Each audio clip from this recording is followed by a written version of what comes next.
Good morning, જય શ્રી કૃષ્ણ, જય સ્વામિનારાયણ. આજે તો છે ને સવારમાં જો પરેંગને ભાખરી બનાવી આપી છે પરેંગ, અને મારે દેવા માટે બને છે ઉત્તપમ. અહીંયા જો ભાખરી બનાવું જ છું. પરેંગ આજે જવું છે પાર, તો મને કે તું ભાખરી બનાવે છે ને સવારે સારું.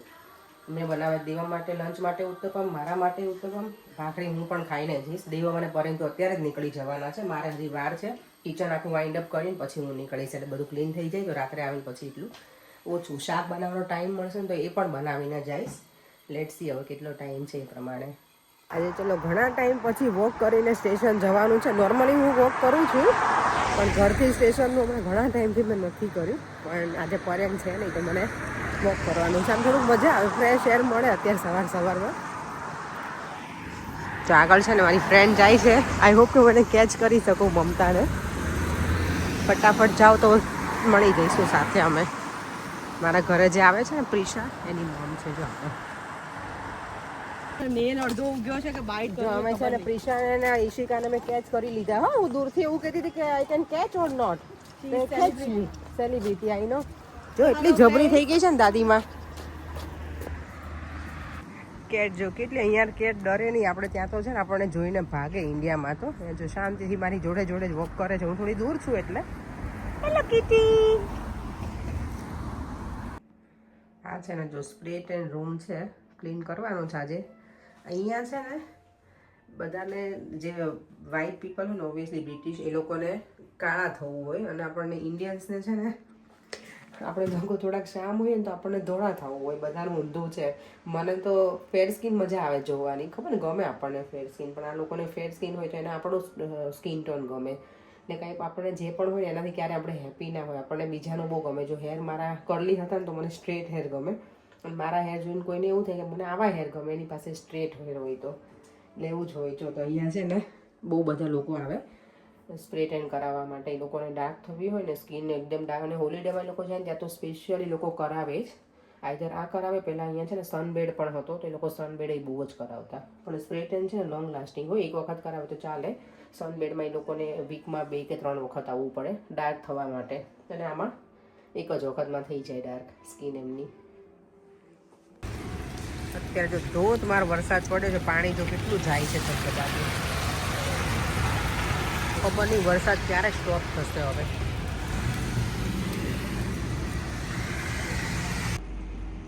કેટલા સરસ બેલ લગાવેલા છે, અને આટલો મોટો ઘંટ જ છે અહીંયા. જો આ છે ને આખો ગ્લાસનો ડોર છે ને, તો ઘણી વખત ક્લાયન્ટ છે ને જોવે નહીં, આ ધમ દઈને ભટકાતા હતા, એટલા બધું લગાવ્યું છે અહીંયા. તો અત્યારે હું અને દેવમ વોક કરીને જઈ રહ્યા છીએ ઘરે. દેવમ હતો મારા ફ્રેન્ડના ઘરે આજે, નહીં મમતા આંટીના ઘરે. આજ સવારમાં આંટી મને મળ્યા હતા. મમતા આંટી અમારે આજે પરેંગ પણ નહોતા ઘરે, એટલે દેવમને છે ને અમારી ફ્રેન્ડ મમતાએ લઈ લીધો હતો એને, અને એના ઘરે જ દેવમ રહ્યો. શું કર્યું તમે આજે? શું રમ્યા? બોલ સાથે રમી લીધું. ઓકે. અત્યારે જો એકદમ અંધારું શાંત સાવ. જો રીંગણ બટેકાનું શાક એટલું સરસ બનીને રેડી થઈ ગયું છે. આમાં કાંઈ ઘટે આપણે ઊંધિયું ન ઈચ્છા થાય, એટલું સરસ બની ગયું છે. અહીંયા મારી ભાખરી મેં બનાવી હતી છે જ, એટલે હું ને દેવમ છે ને અત્યારે જમી લઈશું. પરેંગ આજે છે નહીં, તો અમારે પરેંગ વગર આજે ડિનર કરવાનું છે. એ આવીને એ લેટ આવવાના, તો એ પછી જમશે, કારણ કે એમને વધારે જ લેટ થાય એવું છે. એટલે હવે હું પણ એટલી તો વેઇટ નહીં કરું, અને યસ જમીને પછી પરેંગ માટે હું રોટલી બનાવી આપીશ ગરમ ગરમ. મેં સવારમાં જ ભાખરી બનાવી હતી ને તો એ પડી જ છે, તો દેવા મળીને અમારા બંનેને ચાલી જશે. અને આવતીકાલે છે 11 અને ઉત્તરાયણ, બંને એક જ દિવસે છે, એટલે સારો દિવસ છે. તો ઓબ્વિયસલી મારો વિડીયો જ્યારે અપલોડ થઈ જશે ત્યારે તો તમે બધા જે કરવાના હશે ફાસ્ટિંગ એ કરશે. ઘણા બધા ના પણ કરે, કારણ કે ઉત્તરાયણના દિવસે ઊંધિયું આપણે ઇન્ડિયામાં તો ગુજરાતમાં તો મેઇનલી લગભગ બધી જગ્યાએ બનતું જ હોય. મારા ઘરે બનશે હવે પછી, કારણ કે 3 જણામાં તો ઊંધિયું બનાવીને તેમ થાય કે કેટલું બનાવું, કારણ કે ઓબ્વિયસલી ઊંધિયામાં તો બધું થોડું થોડું નાખે તો ઘણી બધી ક્વોન્ટિટી થઈ જાય.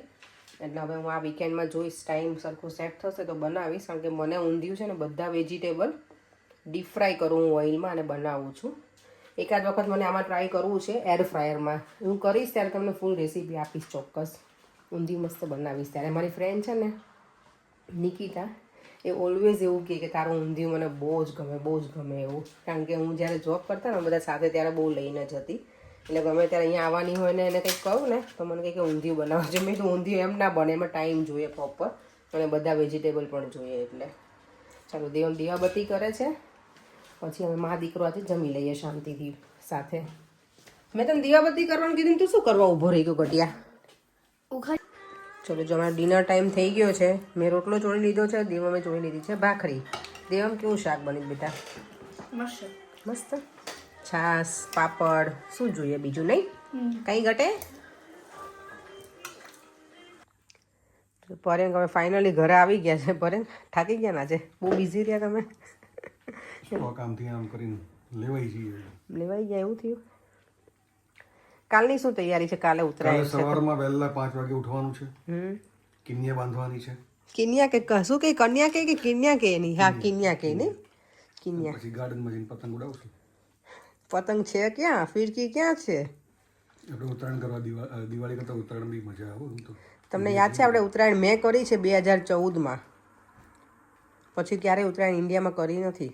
આટલા વર્ષો થઈ ગયા, 12 વર્ષ. તમે તો ઘણા ટાઈમથી નહીં કર્યું ને. મેરેજમાં કરી હતી તમે? આપણા મેરેજ વખતે શરૂઆતમાં હું 2 વખત ઇન્ડિયા ઉત્તરાયણમાં જ આવ્યો હતો. હાલે 2010ની વાત કરું ત્યારે પરેંગે છેલ્લે કરી છે ઉત્તરાયણ. એ પછી ક્યારેય કરી નથી. અને મેં કરી હતી 2014માં. ત્યારે બન્યું હતું એવું કે હું ઉત્તરાયણના દિવસે ત્યાં પહોંચી ગઈ હતી. પરેંગનો પાસપોર્ટ કંઈક રિન્યુમાં આપ્યો હતો, તો એમને ઉત્તરાયણ ત્યાં થઈ નહોતી. એટલે મેં તો ઉત્તરાયણ કરી છે ઇન્ડિયામાં 14માં, પરેંગની 10માં. ઉત્તરાયણ હોય ને ત્યારે અત્યારે તો બધું બાપરે 10, 11, 12 વાગ્યા સુધી તો મને લાગે પતંગની કિન્યાઓ જ બાંધતા હોઈએ. સવારમાં 4 વાગ્યામાં ચડી જાય નહીં પરેંગ ટેરેસ ઉપર બધા.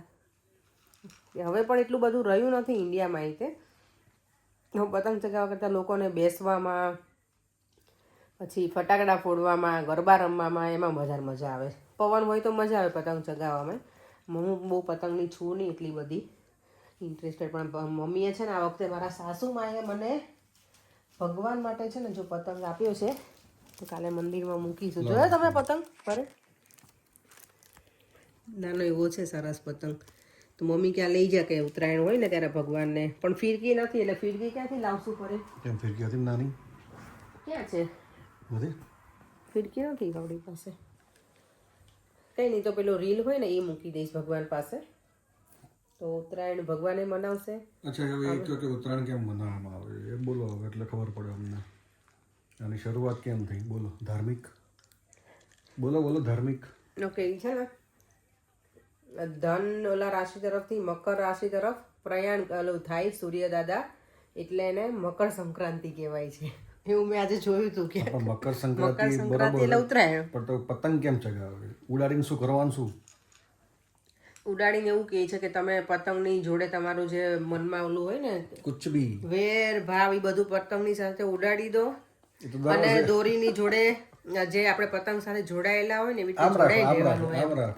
એમ કેમ રાખે? તમે સાંભળો ને. ના, માર નહીં સાંભળ્યું. ના તો બરાબર, કંઈ બી નહીં, એવું જ હોય છે. તમે કાલે કોઈ ને કોઈ તો મને કોમેન્ટ કરશે જ. કારણ કે ઓબ્વિયસલી કાલે ઉત્તરાયણ છે, તો ઇન્ડિયાવાળા તો બધા એમાં પતંગ ચગાવવામાં મશગુલ હશે. તો વિડીયો કદાચ બધા નહીં જોવે, જોશે એ લોકો કોમેન્ટ કરશે કે ઉત્તરાયણ કેમ કરવામાં આવે છે. કારણ કે આ પરેંગ છે ને મને દર વખતે હેરાન કરે. કોઈ પણ તહેવાર હોય ને હું કંઈક કહું ને એટલે. અને કાલનો દિવસ એવો છે કે ઉત્તરાયણ અને 11સ બંને એક સાથે છે. એટલે સારામાં સારો દિવસ છે કાલે. મસ્ત. અને કાલે બધા એવું કહે કે આપણે ગાયોને કે પક્ષીઓને કે ગરીબોને દાન કરીએ ને તો બહુ સારું કાલના દિવસે. તો પરેંગ તમારે શું કરવું છે? બોલો. દાન શું કહેવાય, જ્ઞાન આપી દીધું. હવે અમે તારક મહેતા જોઈશું અત્યારે.